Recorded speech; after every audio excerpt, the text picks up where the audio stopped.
Welcome to Disturbingly Cheap Reviews. This week we button mash as much as possible for a fighting video game series adapted to film. It is King of Fighters.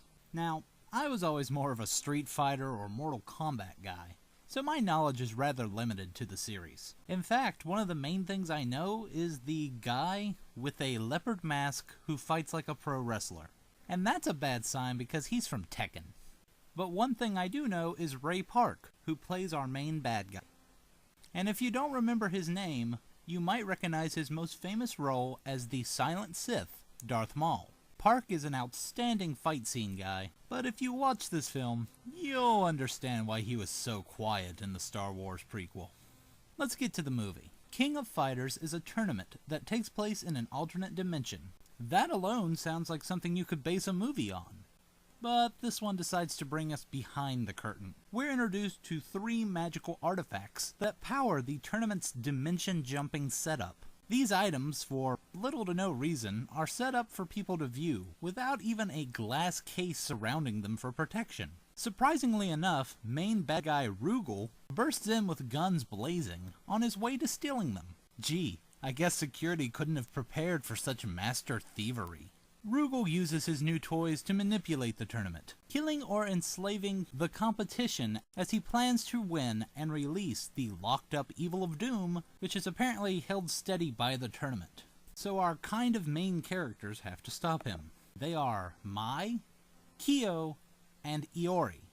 And if I even pronounced 2 of those names correctly, then today is a good day. The acting isn't very good, but it's an action movie, so that's excusable. Fight scenes seem like they could be interesting if the camera filming them didn't feel the need to headbang along with the soundtrack. Comedic relief is forced, but occasionally humorous. And I think the main problem is that the plot is just very convoluted and overdone. Fans of the series probably already know what's going on, and non-fans, well, most likely, they won't care. So I'm giving this a C-. It's passable. There are better video game movies, and there are worse video game movies. But I would like to state that having shaky cam fight scenes with Ray Park is like having loud music play over a popular singer's performance. Distracting and irritating. And on that note, let's move on to spoilers. The big finale comes as the dimensions start to become one, and the heroes confront Rugal. So we get ourselves a nice extended fight scene for the third act, which is appreciated as they mix it up from character to character, but feel the need to shake the camera like a Polaroid picture. Anyway, they manage to find all the mystical items, and they use them against Rugal.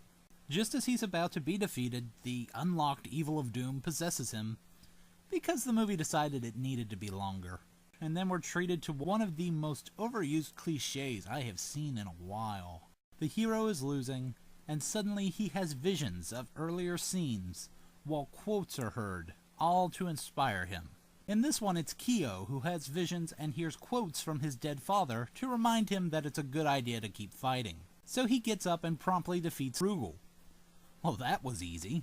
So the movie ends with him deciding to continue the tournament, the spirit of Kyo's dead father talking to him, and then Iori staring at Kyo intently, which probably has more meaning to people who actually play the games. And that's King of Fighters. Actually, I think the movie doesn't even end with someone being King of Fighters. Huh. Well then, until next time, remember that if you're in a fight, it's always a good idea to fight back.